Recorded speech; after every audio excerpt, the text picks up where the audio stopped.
माँ दुर्गा की नवशक्ति का दूसरा स्वरूप ब्रह्मचारिणी का है। ब्रह्म का अर्थ तपस्या से है।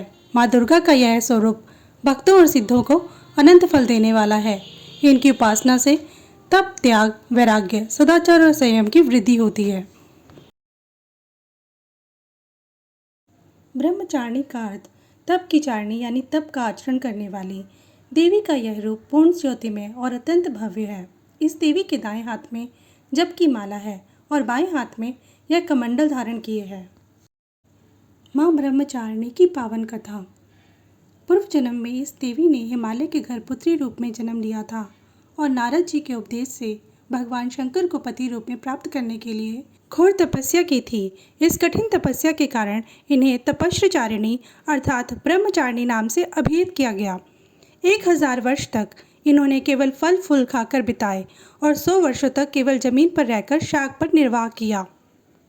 कुछ दिनों तक कठिन उपवास रखे और खुले आकाश के नीचे वर्षा और धूप के घोर कष्ट सहे। 3000 वर्षों तक टूटे हुए बिलपत्र खाए और भगवान शंकर की आराधना करती रहीं। इसके बाद तो उन्होंने सूखे बिलपत्र भी खाना छोड़ दिए। कई हजार वर्षों तक निर्जल और निराहार रहकर तपस्या करती रहीं। पत्तों को खाना छोड़ देने के कारण ही इनका नाम अपर्णा नाम पड़ गया। कठिन तपस्या के कारण देवी का शरीर एकदम क्षीण हो गया। देवता, ऋषि, सिद्धगुण मुनि सभी ने ब्रह्मचारिणी की तपस्या का अभूतपूर्व कृत्य बताया, सराहना की और कहा, हे देवी, आज तक किसी ने इस तरह की कठोर तपस्या नहीं की है। यह तुम्ही से संभव थी। तुम्हारी मनोकामना परिपूर्ण होगी और भगवान चंद्रमौली शिवजी तुम्हें पति के रूप में प्राप्त होंगे। अब तपस्या छोड़कर घर लौट जाओ। जल्द ही तुम्हारे पिता तुम्हें बुलाने आ रहे हैं।